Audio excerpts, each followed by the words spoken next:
Afternoon, brother. Hey, good afternoon, brother. Well, good morning, I should say, for you from this Good end. morning from you. Yeah, Tell that's us, right. tell us where you are, brother.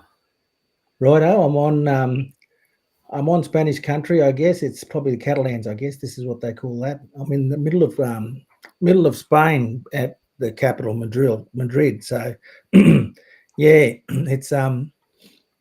it's been a bit of an experience, mate, getting here and all that kind of stuff. But we're finally here.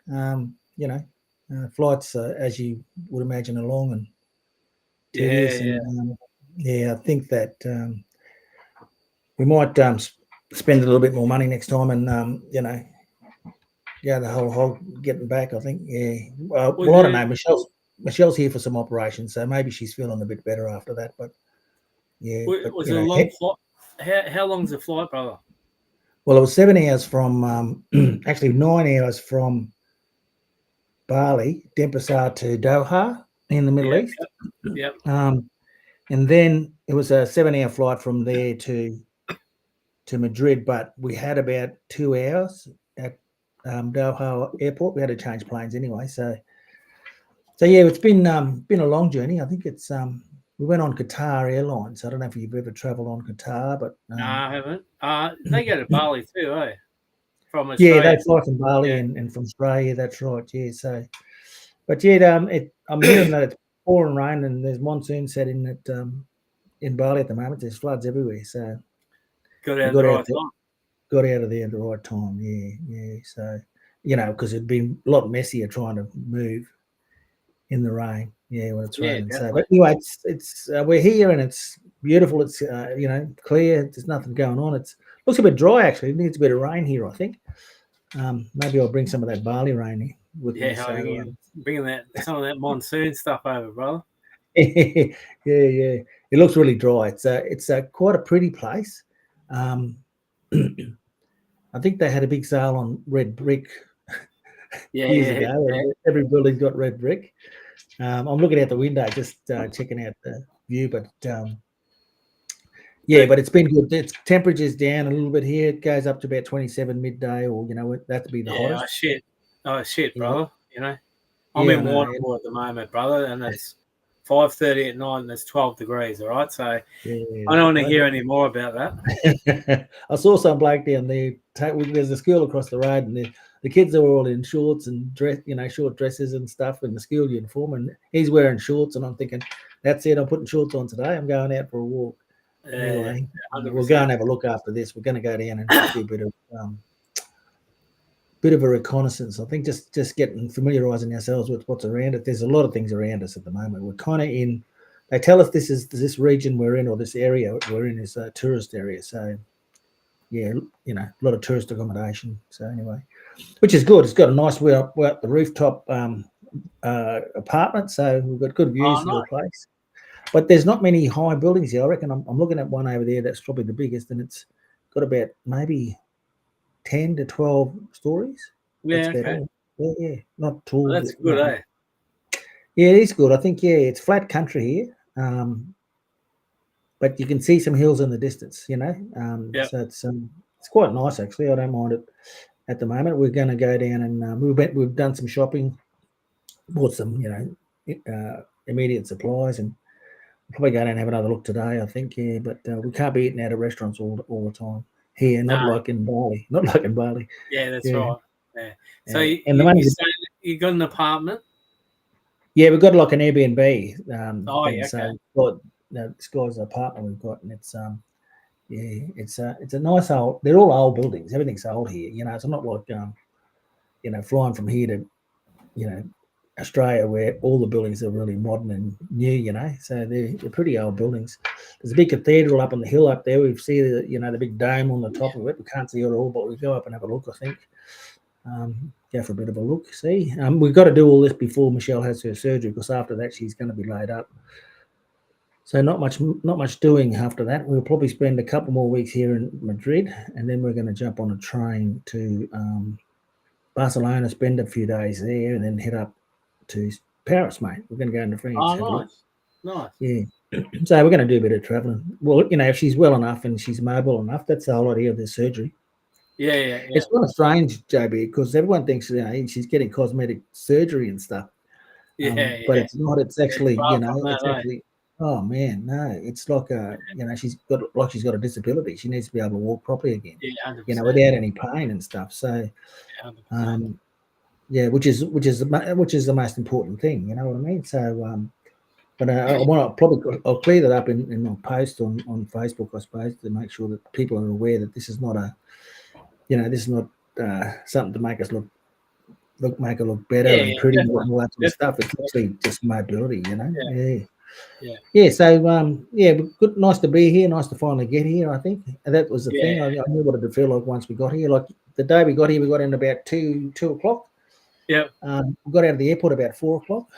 Yep. So there was a lot of stuff going on at the airport. Busy airport. Very busy airport. Yep. And then we got here probably about 4 o'clock, I guess. We got everything upstairs, and it's on the 7th floor, so we're at the top. So we got everything up. There's a lift up here, and looked at each other at 5 o'clock and said, "Should we go and get something to eat and go to sleep?" And I said, "I can't even go and get anything. I'm just going to go to sleep." So we went to sleep at 5 o'clock. So that whole day was kind of cancelled out, I reckon. Yeah. All right, brother. I've got Wayne Martin here, so I'm going to just bring him on to say hello to Wayne. And when we get on, if you want to lead off with your acknowledgement to country, and we'll go from there, brother. Right. Where's Wayne? Well, I can't work this camera here. Hey, come on. What's going on here?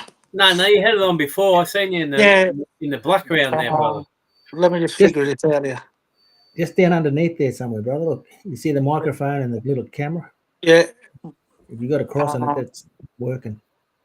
Yeah, I'm clicking on these different cameras here, see which one's going to come up. You were there before, brother. When you first come on, you were there. Might have to get out and get back in, maybe. All right, you get out, get back in. Charlie or CJ will start his acknowledgement, and we'll go from there, brother. Okay, brother. Yeah. No, it's good to be. Back on land again. We spent a whole day on Monday flying, so it was sort of going over different countries. We're currently in Spain, so Catalan country, I guess. Catalan people. There's a couple of different dialects here in Spain, so there's a difference in terms of the language as well, and also beliefs. Beliefs and norms and values. So I just got to pay my respects, I suppose, to the Catalan people here in Madrid. But also I want to shout out to back at home up in Cairns. Yeah, Yidinji people. My family's from up that way, and big shout out to my sister who's living in Innisfail. So I want to make sure that I say hello to her, and also pay respects to my father's side of the family up in the Torres Straits. He's a Bardigal man, originally from Bardu Island. So pay my respects to them, but also our elders. We've got to thank our elders, and be grateful for our elders and respect our elders for what they've done to allow us to be where we are today. So it could be a lot worse, I reckon, if it wasn't for our elders. So beautiful. I'll hand it back to you, JB. How you going, Wayne? Yeah. Good to see you, mate. Yeah, good. Thanks for the invite, Much love. Yeah, no worries. We'll send you the invoice later, all right? Yeah, right. Yeah, take it out of my pay. Yeah. Look it up, bro. I just want to acknowledge the traditional custodians where we work and meet and play today, and just honour all our old people, our ancestors, and just thank, as you said before, CJ, thank them for getting us where we are today. I want to honour Gunditjmara country, where I'm at the moment down in Warrnambool for some little bit of sad business, but so we'll keep on fighting with that with Pop Clark, and everyone knows a little bit about Pop Clark and just the amazing strong man that he is. And I said to him this morning that thank you for sharing your stories with me and doing a bit of training with me a couple of years ago, and he's been the inspiration for me to continue my running. And I just looked at him, and we talked about me and one of his sons today. Ali talked about doing a big run, to honour what Pop has done. So we're in the stay tuned for that because Ali and myself, he reckons he's riding the motorbike and I'm running, so we'll see what happens. But yeah, look, it's just something to look. He's seriously a great elder, and like to be even up until 3 weeks ago to be still moving around, running and doing his weights, and then to be cut down by a urinary tract infection is just really sad for me and all the family and so many people because. Like you walk around Warrnambool and they ask, where you're from and all that sort of stuff. And you tell them and you say you're here for, the old fella with the blue hair because that's Pop's got blue hair.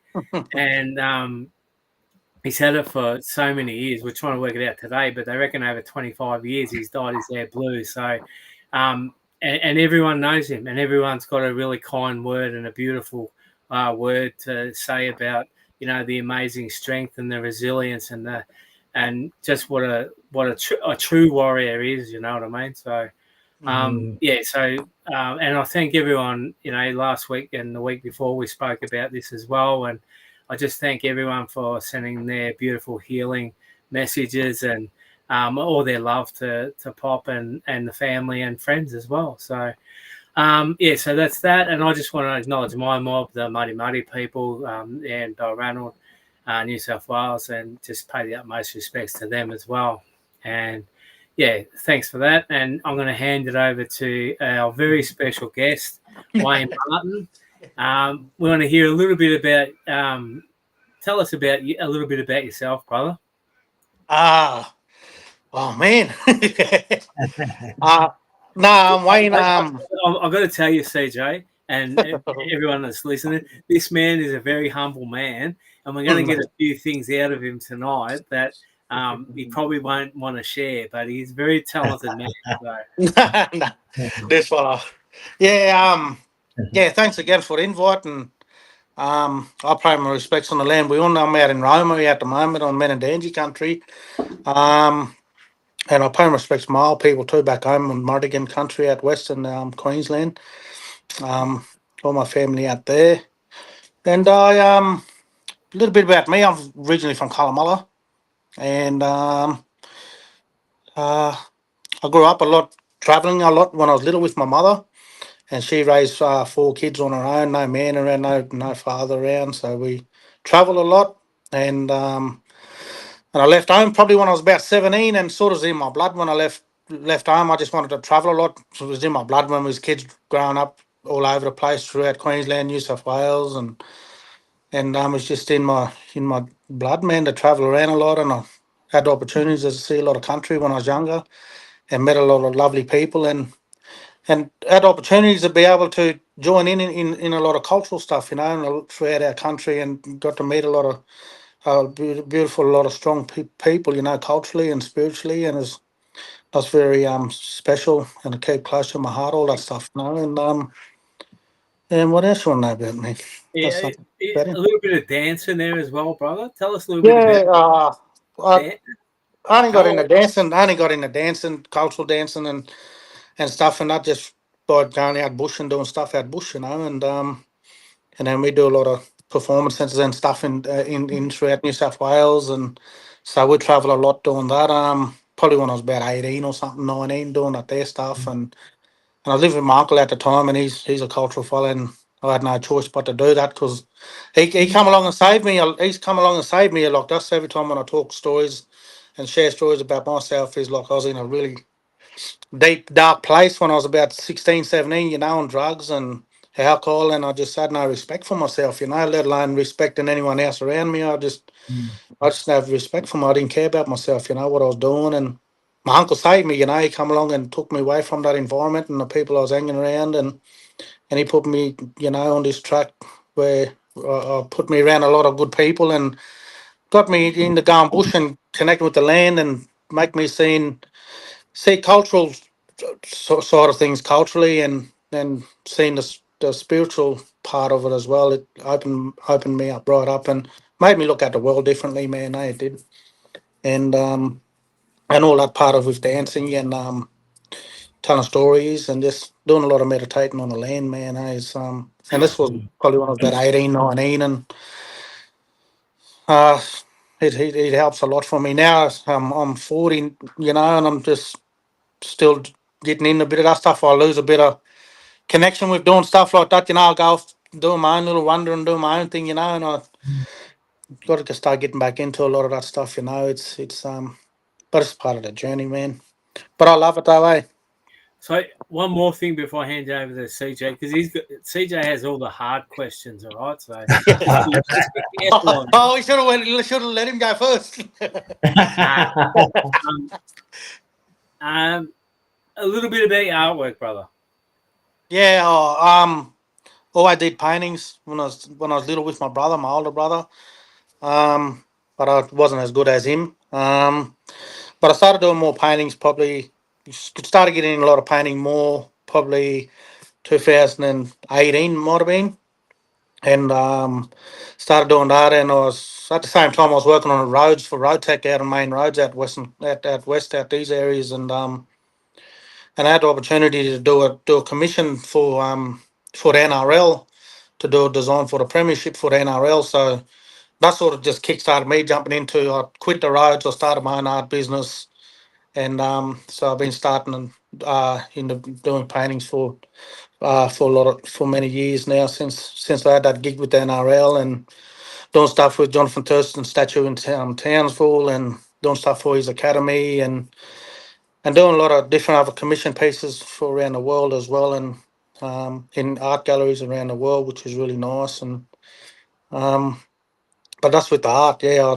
Still doing commission piece now and again. I did have a website, but I made more sales on Facebook and stuff like that on my Facebook page. That's where I made more sales. So it's save spending money on a website. I just use social medias. That's where it's at the moment for me. So it's pretty good. I love painting. It's really nice for me to put down my stuff down on canvas and share with people. Yeah. Beautiful, brother, and thank you for sharing that. Now, the deadly mob that you're working with at the moment, who are they? Yeah. Oh, Mibamba. They're the ones. That's the deadly mob I'm working with. Tell us what you've been up to. No, brother, I've been in Roma today. I got it yesterday. I did an art of identity art workshop today with the mob out in Rome. We've got about nearly 20 people here today. A lot of elders, a lot of older people, which is really nice sitting there having yarn with them and sharing their stories and stuff like that. It was really lovely, and they pump out some nice pieces that identifies who they are and where they're from and what they love and what makes them happy. That's sort of what they put down on the canvas, and they shared their stories at the end, which was lovely. And we put on lunch and we put on some smoker. We had some scones and some jam and the cream and had some had all that stuff for old people. You love that with tea, man. They do, So then we had some cold meat and some pasta salad and stuff, some buns and stuff for lunch. So they really enjoyed it. They've been saying, "Come back out. We want to do more with you." And so definitely going to try and reach out into these areas out west as well. So it's good, man. That cup of tea is it's probably stood the test of time. You know what I mean? It's been like a long time we've been drinking tea. If our elders in particular, that's when they get around the table and sit down and have a yarn. That's how they catch up. Have a cup of tea. Put the kettle on. Let's have a cup of tea.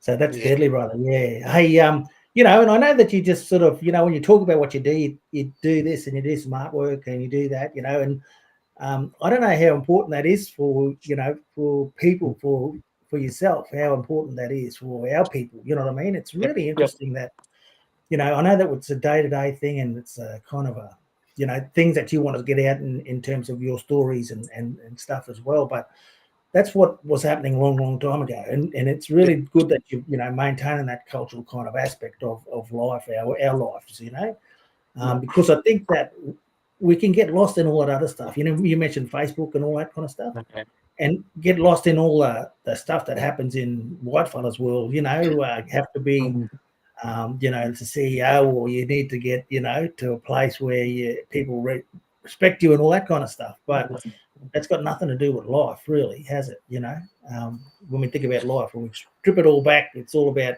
we living, how do we feel? Are we happy or we're not?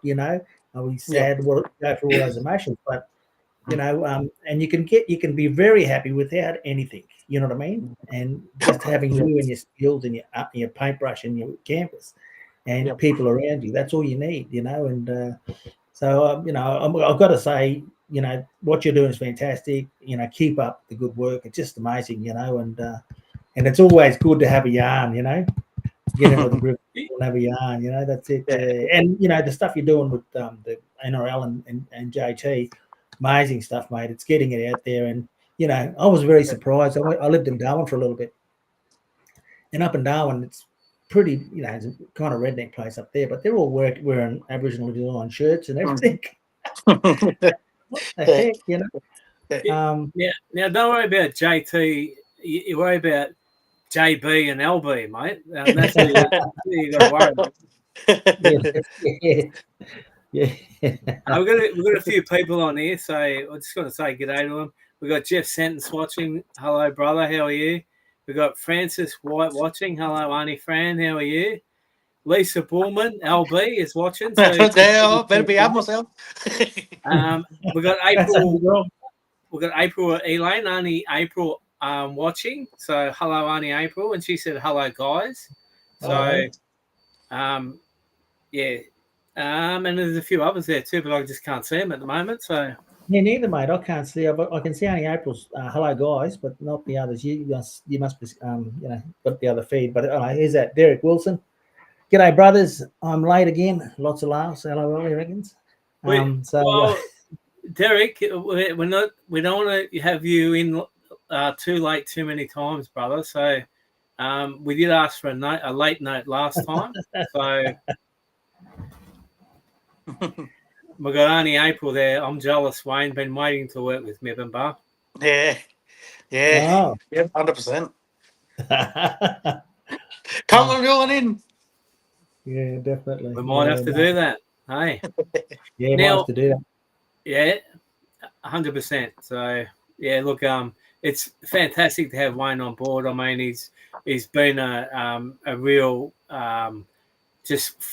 like fresh air. It's just been beautiful to have him on board and be able to go out and run called the Art of Identity workshop. Yeah. And just because we also do a lot of work around sense of belonging and identity and those sort of things, and just have Wayne put that beautiful spin on things around art and the art of identity. I think it's just amazing, the stuff that he does, and can't wait for him to do some more with us as well. Absolutely, brother. Yeah, no, it's Yeah. good. I mean, you've kind of got the sweet spot there, Wayne. You said as a kid you all wanted to travel and all that sort of stuff. You love your artwork and you're doing everything. You're living your life. You're living your fullest. That's it. It's really good. Fantastic, brother. Yeah, and you don't call it work, do you? Really? Nah, you don't feel like work? No. Yeah. Nah, that's not work. Nah, it's really honoured to be part of Middenbar, eh? Like I met Jack and Lisa in Toowoomba a while back now, and then I went on my first session with them guys up in Emu Park when I worked for another company, and we went up there and I met Jack and Lisa, and I realised the stuff that they was doing, and then this goes back to when I was doing my own art stuff, paintings and stuff in my own business, and we got a lot of people inboxing us and asking us questions. Do we do education talks, connection to country sessions, and I have the tools and the skills and the knowledge to do that, and so I added that part of the business too. So it was a cultural education and a connection to country in the art session part of my business, and I was when we went up to do that session with Jack and Lisa in Emu Park there early in the year there and I was like, this is sort of the stuff that relates to what I was doing, and this is the stuff that I love, and I wanted to get back into it, and I had a yarn with Jack and Lisa, and they opened up with open arms and let me come in and be part of the team, and it's such an honour to be. This is the stuff that I love to do. This is down my alley. This is where I feel really comfortable. So thanks. Absolutely. Annie April said, Wayne, I'm interested in the stories in those workshops. Yeah, for sure. Don't tell Auntie April too much, all right? Yeah, no. No, I'm only joking. I'm only joking. Yeah. No, it's She'll give me a clip on the ear after. So no, it's good. It's great. You all ages, Wayne. You know, you'll talk to young people as well as the elders. You know, all that kind of stuff. Yeah. Can I just say too? Look, our partnership with Goulbury and the Jane Adams Foundation, and so there's a lot of referrals there as well. So Wayne's not only doing the group work, we're both doing a lot of one-on-one stuff as well with fellas. And look, the thing about what we do is there's no age restriction, so it's really young fellas to even our elders and our old fellas as well. So there is no age restrictions, and that's what we've always been about, not having any age restrictions, so that we can work with like our young fellas, our older people, and the work that we're doing is called strong men, strong minds, strong families, and it's around education around domestic violence and family violence. But what the thing that we think we do well, and that we is probably a little bit different to what the thinking was, is it's about us being able to work, yes, with our men and our males and our kids and our young fellas, but it's also about bringing the females in, and being able to talk to whole of families rather than just our men, because we know from and Wayne will be able to tell you that working with our men is not enough to it may and it does cause create some change, but to be able to work with our women as well and our whole of communities is just brings a new angle to everything. And people, men are able to understand women a little bit better, and women are able to understand men a little bit better as well. So it just creates a beautiful harmony, I think. So Yeah, so it goes back to Matt talking about that is our men understand the women, and the women understand the men, and that goes back to how it was always, them old traditional days, like when you go through your law and stuff like that, and as a young man you spend time with an older woman, and she teaches you a lot of stuff about how women is, so you understand about women. When you go to marry a woman the old way, you understand what the women like, and it's vice versa with the younger women, with the older men, and you have that understanding of each other, Yeah, definitely. And I think that the other part of that is that us blokes can't do it ourselves, sometimes. And we need the support of family and our women. That's it.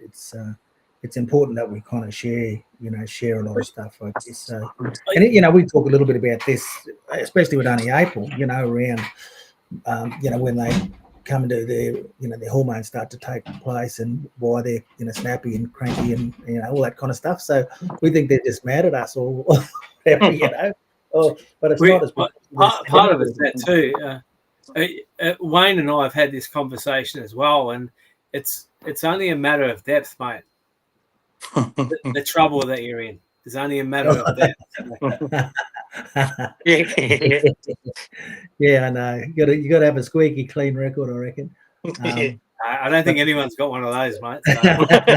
One of those, isn't it? Yeah, I know. These bloody phones and everything these days, they carry them everywhere, so they get you. If you get found out. But anyway, I mean that's it. We all. It doesn't matter whether we have we have male friendships, we have female friendships.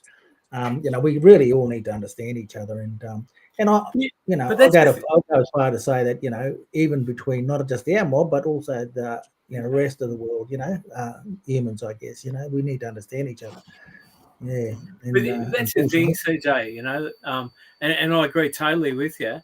Everyone does need to have that, some kind of support network around them, and sometimes it's better to have a person that's not in your inner sanctum, if you like. So someone that you can have a yarn to that doesn't know all the ins and outs of what's been happening, and just there to be able to, give some guidance, listen and share some of their stories as well. And I think that's the great thing about what we all do here is, come in with, and you meet people where they are, and you also, it's about having that non-judgmental way of looking at things. So, Yeah, Auntie April definitely. said, Jack, you might have forgot you were walking back into the house full of women.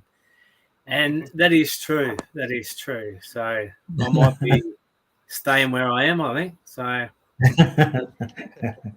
Yeah, no, but yeah, it's all that, and like even with Auntie April saying that, you understand what she's talking about. You know what I mean? So straight away, yeah. But enough said by me, fellas. yeah, enough said. Yeah, enough said I'm by not you. saying too much. No, you be careful too, won't I? Yeah. Hey, Wayne, I was going to ask you, are you related to Mary Martin, Auntie Mary? No, where's she from? I'm sure she's from North up the Straddie. top of that. Is she from Straddie? Yeah, she's from Straddie, that's She's right. from But North I'm sure Straddie. I'm sure she's got family out west. So, Yeah, okay. Oh. I thought Auntie Mary was from North Straddie. So yeah, she is. She is from Oh. North Straddie. Yeah, you're right. Yeah, but No. I've worked with Auntie Mary, and she talks about, she knows a lot of people. You know what I mean? Yeah. Yeah, and we used to do a bit of work out west. So, but yeah, no, I thought you had a relationship there, but that's okay anyway. Now I know where you sit. Yeah, there's a few Martins on Straddie actually. Yeah. Never know. It might be mob. hey, Might be mob. You never know. Yeah. A few Martins everywhere. I think they're like Williamses, aren't they? Yeah, Smith, yeah. Williamsons, Johnsons as well. You got a lot of Johnsons around the place. Yeah. No, but it's good. But now what did when you go to places like Roma, for instance, and sit down with them old people and they're doing their stuff and we're taking them through, what they remember, what in terms of their identity. What are the things that you take out of it, Wayne? What are the things that you kind of the takeaways, I suppose, um, just don't forget who you are, man. And where you're from, eh? Mm, yeah, Look, we get caught up in this world we live in. We forget who we are, man. Where we're from. yeah. You know what I mean? Like and listening to their stories, it takes me back home too. Like it relates back to when I grew up as a kid and surrounded by the people that I was surrounded by. It's lovely, man. It's lovely to sit back and listen to them. It's just brings you back down to earth a bit, like and just it's I don't know, it's something about it. It's special, and I think we need more of it, that our elders to sit around and tell them stories, and Yeah. stuff like that. And it's good to see it, so the old people still remember that stuff when they was someone was sharing stories when they was kids and that stuff, and the elders we Mm, had today be a good 60, 70, 80-year-old mob, sitting around the table and sharing their stories when they was kids along the river fishing and listening to old people still speaking a bit of their languages and stuff like that is it's pretty deadly, man, eh? yeah, it Now, is. Wayne, we have got a request from Auntie April about she's interested in the stories that happen in some of those workshops. So, is there one that you could briefly talk about? One of those participants that was in the workshop and shared some of what their painting was about with regard to their identity. Yeah, family, man, eh? Family.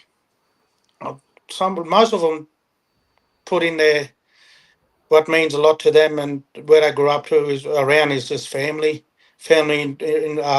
orientated family crew. They was all there for each other. They cared for each other and supported each other. Um, and that's what who they are. That's what they put down on canvas. Is Mm, who they love and what they did growing up and stories and stuff. So they put it on the canvas and they shared it and sitting around in that old camps, like the one out in Mitchell camp there, the old Yumba, and some mob that lived down south at Walgett and stuff, living at the camps along the Barwon River, and telling stories about the old people catching fish with their hands and stuff like that, instead of using fishing line. Stuff mm. like that, It's good to go and see that stuff, I reckon, And keep Yeah, all that stuff, them skills, Well, that's true, brother. Yeah, and sometimes it's harder for them to, it's not too bad now, but back in the day, they weren't allowed to talk about any of these kind of stories. You know what I mean? Yeah. They weren't able to do that, and but now it's great that they're opening up and telling the stories. I guess it's really important because I think that, even hearing the stories, it's great for them in terms of that, feeling about themselves. You know what I mean? It's really feeling, and you kind of find it. For me, when I'm talking to old people, especially, there's a lot of pride, and you start to wonder, you think how respectful you've got to be, and respect what they're doing and talk about what they've done in their lives. It's kind of interesting. And sometimes I wish that we have young people in the mix with those, not just the older people. Yeah, which would be really nice for them to hear those stories. I see that the Victorian government is talking about truth telling in schools now. So I saw that just recently. I said, how good is that? They're going to start talking about colonisation and all that sort of stuff. So I did want to talk about something else that Dr. Mark Wenatong brought up. It texted me this morning. Wanted to come on and have a yarn, and what it is in the NT now is what he was saying was the law's been changed to allow security guards to carry firearms on buses and those sort of things. So pretty disturbing, really. And I don't know much about the context or whatever. I'm just telling you what Mark told me this morning. So wow. Jeez. So it's probably like a yarn for another day, but I just wanted to bring it up and see what you fellas thought about it. Just before we go into that, there's a few different comments come in. Definitely, Wayne, it's a tradition way of respect and building good relationships. That's from Derek Wilson. Thanks, Derek. What else? There's Auntie April with talking about full of women. And also, Derek replied to Auntie April, Jack's living on the edge. And she said, I think so, Derek. And Derek also said, truth in your words, Wayne. I still remember many stories told by different uncles and aunties shared around a fire after work. And how important is a fire, like for our mob to just sit around and, it creates that atmosphere to be able to, for everyone to start to, it's about that safe space. And I know that Mibbenbar was actually, we built it on creating those safe spaces for our lads all those years ago in 2007, so we're really big on that. And then Auntie April just said, love that you provide a safe space to be able to express where they may not have had that space before. And I think that's so true. And I just think it's so important, sometimes people will say, you gave that person, time to be able to talk about what they were going through.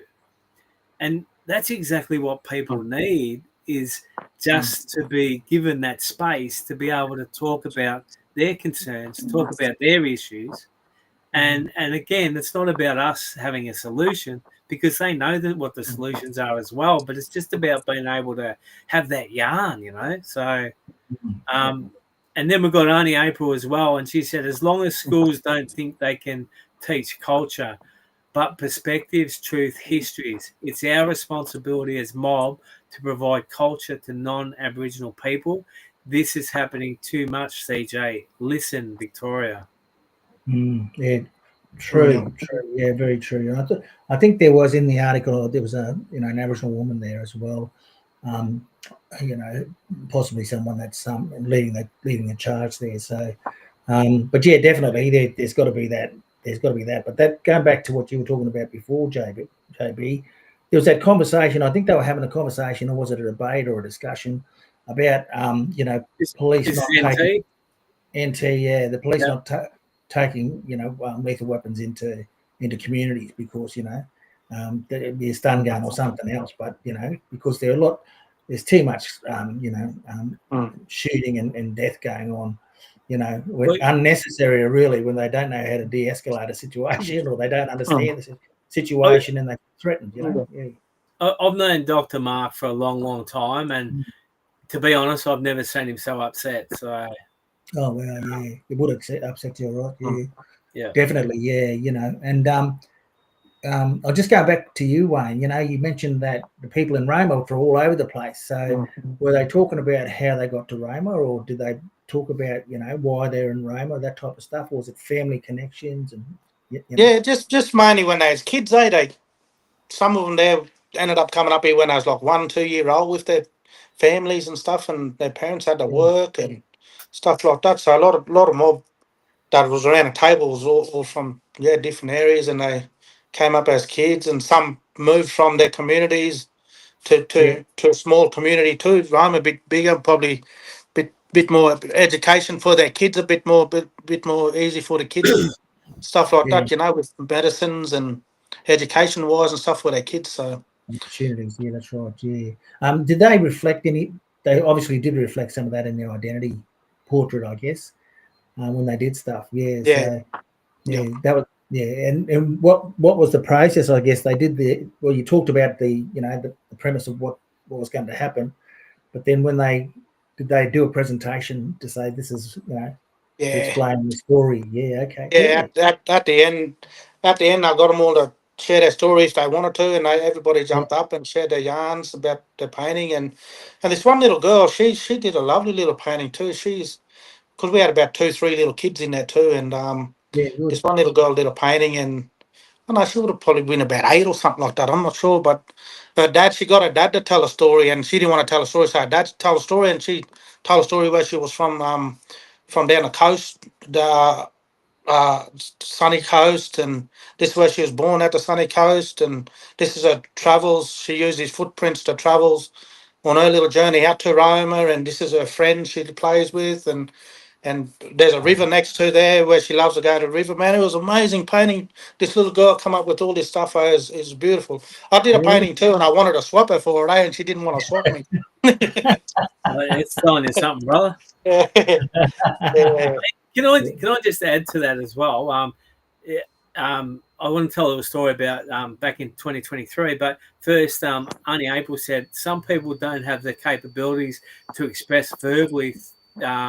Though it's much safer to do that through art. It becomes an extension of self. Yeah, well said, Auntie April. Yeah. Now, it's a little bit like your story there, Brother Wayne.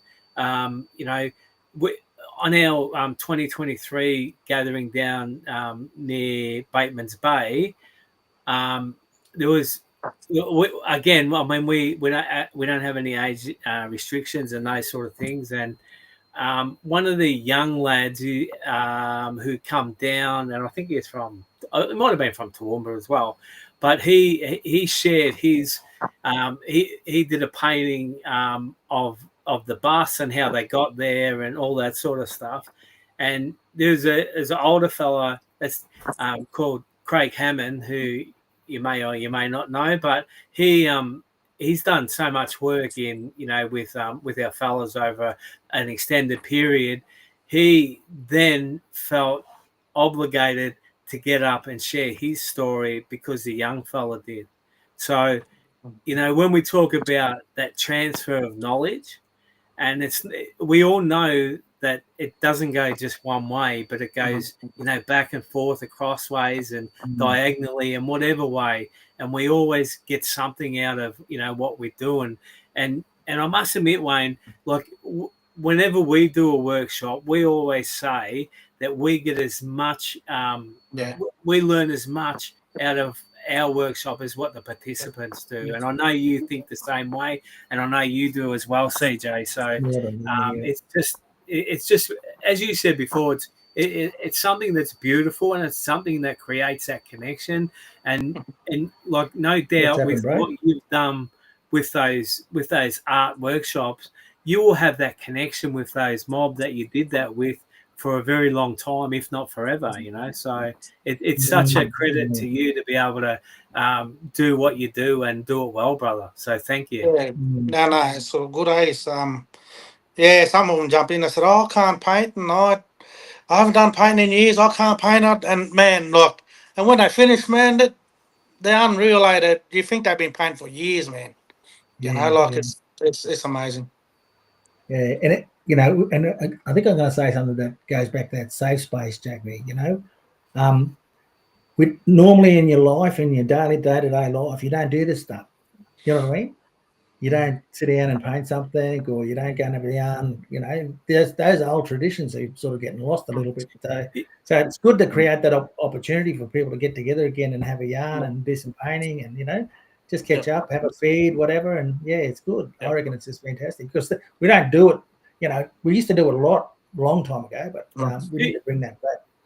What do you think that is, fellas? You know, like we talk about we don't get time, but you know, we all know that if we don't make time for ourselves, we end up sick or run down or whatever it is. So we need to be able to make that time. And you know, you talk to a lot of people and they say, "I haven't got time for that," or "I haven't got time for this or that."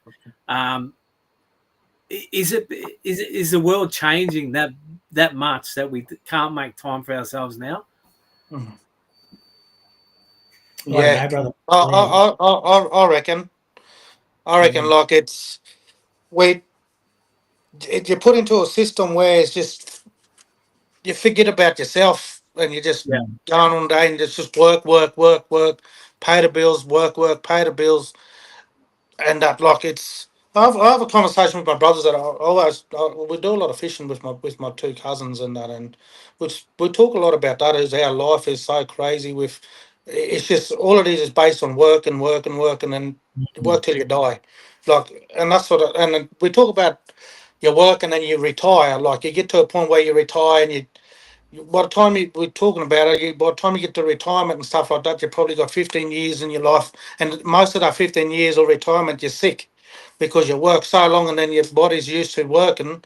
Then you come back to kick back for 15, 20 years in retirement. Your body just goes into shock because it's so used to working for 50 years, you know, and then you're going to cark it. And then some people work so much. I had uncles that works flat out, man, and they die at a young age in their 40s and 50s, and then they don't live to see their retirement funds and blah, all that there. And when I talk to my brothers, like I try to like have a balance in a life, man, where I work, that's why I work midnight for 2-3 days a week, and then like I got like 3-4 days up my sleeve. I'll go camp and I'll go fishing, I'll go and do stuff I want to do because I want to have that balance. Yeah. You know? Definitely. Yeah, that's right. You know, and that little treadmill that we get on in life, it's, you know, it's so, it just wears us down. You know what I mean? It's put in so many good hours and do some really good work, and you know, and because you do some good work, they want more and more and more and more out of you. You know what I mean? So, but you kind of forget yourself. You know, you kind of forget yourself, and they also you forget the kind of things that you want to pass on to your kids. You know what I mean? It's kind of like, no, what's important? You know, is work important or is life important? You know what I mean? It's kind of like you need to sort of start working around that, because I think that no one wants to work more. We want to work less, you know, but we want to have enough to be able to live. Yeah. And I think most people go into a situation, a job, or those sort of things, and they have good intention, but a lot of the times, and you see it a lot in government organisations, in universities, and those sort of things. People get caught in that that treadmill, if you like, or that roundabout way. You know, that they just get caught up, and then their good intention, and then they just fighting for survival, and then all they're doing is trying to. It's a dog eat dog world, so they're trying to, you know, keep up with what they need to do for those positions. Yeah. And it just doesn't work. And it doesn't work for our mobs, you know. So, and then you've got people sitting in cities, and I know I freaking rave on about this all the time, but you got people in cities in Melbourne and Sydney and Canberra making decisions for our mobs in community. that, you know, some of them probably never been in a community. So, sorry, that's just a bit of bugbear for me, but you know, like it's so true because, you know, like for us, we know about, you know, what community the community needs are, if you like, because why? Because we're using a bottom up approach where we're not going in and asking people or telling people this is what is wrong with you and this is how you're going to fix it. We're doing the exact opposite, that bottom up approach where we're asking what are the issues, what are your concerns, and then what solutions have you got for that? And you know, most of the time they got solutions and all they need is us to be there side by side. Yeah. That'd be an interesting sort of topic, I suppose, to raise with, you know, people, especially in your workshops, Wayne, you know, in terms of this is where you're from, this is your identity, but can you do a painting now in terms of how you see life now? You know what I mean? It's kind of like, that's all great. It's really nice, and it's important to have your identity because that tells you who you are. But from their point of view, they've seen a lot of stuff and they can see what's going on now, and they can probably say what's wrong with the place, you know. And interesting to hear their kind of opinions around that, because like JB said, we've got to ask them what the problems are, what they can see, especially as elders, because because you know, they might think, oh, I don't know what's going on, you know, now that no one wants to listen to me, I'm too old, you know, that kind of stuff. But what they have to offer is so important, especially for our young people. You know, we need to get them back into that kind of stuff, like that workshop you've done, you know, and get them back into because even like across the world at the moment, you can see that what's happening to the place is crazy. You know what I mean? It's just absolutely craziness. And there's a lot of people in that you know, leaders in the world that are also saying, well, hold on, we need to go back to the way it was. You know, we're not, you know, we're not destroying the country, or we're not, you know, ruining our resources, or, you know, destroying all of that, because we're not going to live too long if we keep doing this, and, you know, all that kind of stuff. So the environment's important. You know, culture is a real big thing that people don't have, and I think that's what one of the beautiful things about our mob. We have culture. You know, we understand we've got a deep connection to this place we live in. You know, that type of stuff, through family, through stories, all that stuff is, you know, continued to happen right throughout history.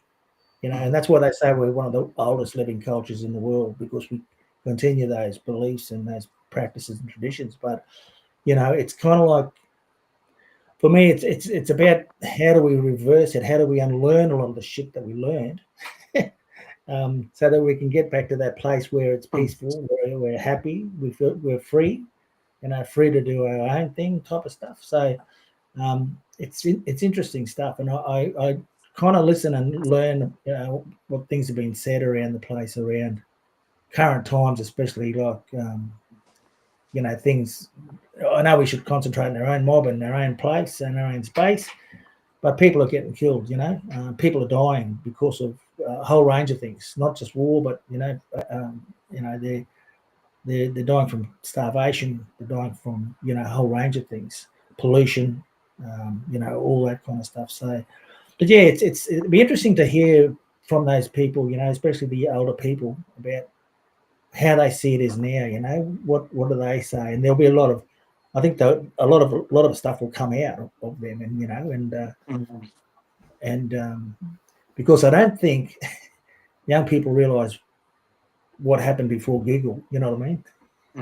The life that was, you know. True. Yeah. So I don't know. I'm sorry, I probably went a bit too long on that, but No. that's one of the things that kind of. That's one of the things that kind of, you know. Well, you're our international correspondent now, so. Yeah, but it's look, and that's interesting you say that too, JB, because you know, life in Bali is really a traditional way of life they live over there. You know, all this new stuff, the tourism and stuff's come in, and they have to change and, you know, go with the flow, I suppose, and, you know, live the best they can. Here in Spain, they're very proud people, eh? You know, they're very proud. You know, you can tell by some of the things that you hear, and even just coming through the airport, we went and had coffee yesterday, and it was kind of interesting. It's kind of weird. It's a funny kind of environment. You know what I mean? It's different from Australia, different from Bali, and it's going to be different from everywhere we go, I guess. But it's kind of like, they're very proud to be Spanish. Yeah. Yeah, you know what I mean? And, and isn't that good to see? We talked about identity and that sense of belonging. They know who they are. See, so it's a fantastic start to be able to feel good about yourself, feel good in what you're doing. So yeah, definitely, yeah. No, it's good. Now, good stuff. We've got a couple other comments there. Derek Wilson said, "Yep, 100% Wayne. Now I'm retired, but my health isn't good. Why? Because I worked, and the stress caught me out. The stress was never from the people I worked with. It wasn't from the people I worked with. It was from the bureaucracy and the gubbers funding models. Thanks, Wayne. Derek. That was too, Wayne. And then he said they need to stop seeing everything as a profit maker and put people well-being first. Yeah, absolutely. Well, I don't know if we will ever see that happen, Derek, because there's a lot of greedy people out there. So yeah, I don't know when it's going to stop, but it's great that we can revisit some of the old things, like the old practices and old ways that happened, through our elders, I guess. And we don't have much time with them, you know what I mean? And we really need to make some time with them and do some stuff. And I think definitely time, definitely time. It's look, back then, we didn't have time. We didn't run by time and on the land and blah blah and all that stuff. But it's today how the world is. We'll go back to that stuff how the world it is now. Like time. Every time you get, you got to make the most of it. And doing that for yourself, is priority number one. I believe is your time to yourself, man, and time to make yourself feel, safe. Make yourself feel good, strong, your spirit really well, and healthy. Because if not, if not, it's your life will go pretty fast, I reckon. Yeah, definitely, and I think sorry, CJ, I think you're spot on, brother. I think that you talked about it before with people working all their lives, and then what have they got after they finish work? Not a long time to enjoy what they need to enjoy. So I think that if we can start to live for now and do what we need to do for ourselves, and we've all talked about this before. It's not about being selfish. So it's about being able to look after yourself, because you know what, in the end, as you said, a lot of people don't even make it to retirement age, and then the ones that do are sick and full of different conditions that they can't even get around. So I just think we need to be able to look after ourselves and do it well, and know. And again, this is part of what our sense of belonging and our identity. Know that we deserve it. Absolutely. Yeah. And like you, Wayne, it's important that you know that what you do is important. You know what I mean? It's not only important for yourself, but it's important for the people that you work with and that you work for and all that stuff. Yeah. And you're never ever gonna.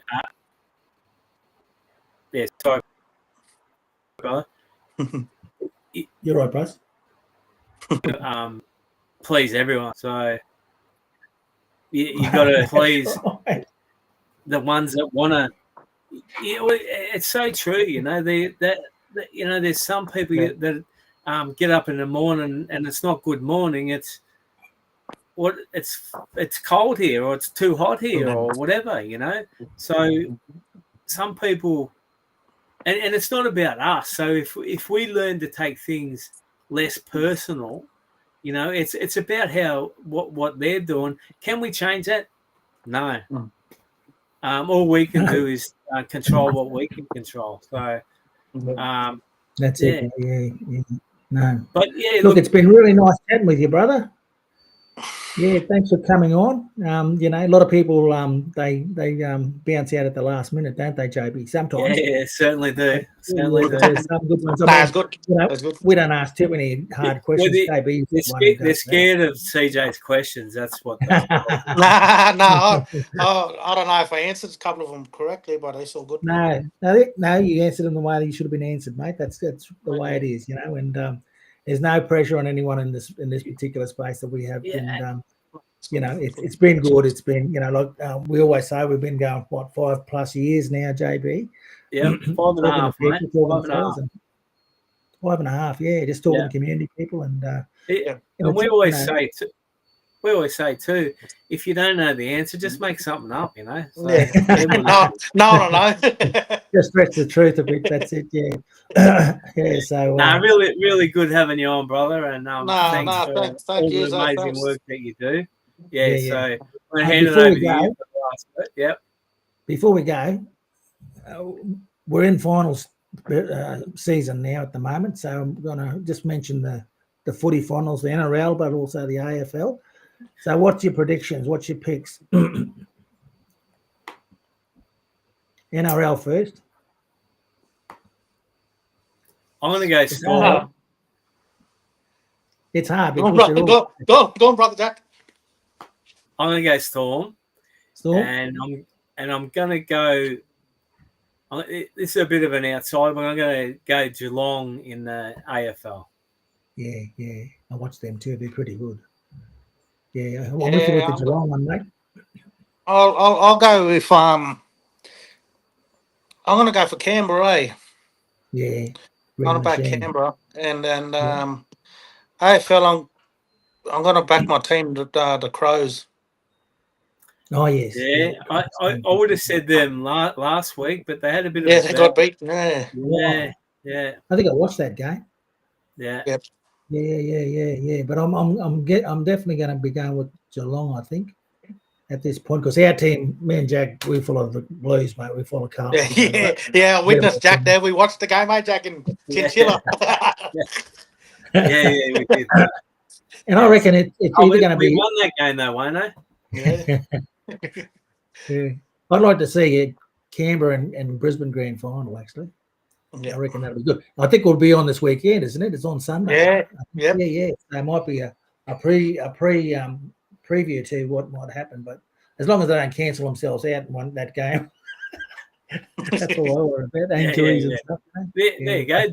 Derek Wilson said Storm and Geelong as well, JB. So, there you go. Very good. All right. Is that like Crows out? Are they? No, they're not out. They play this week, brother. Well, they finished top of the table, so they get a second chance. Yeah. Yep. Yeah, no worries. All right, thanks, guys. Hope they bounce back. Thanks, brothers. Thank you. Thanks for joining us, Wayne.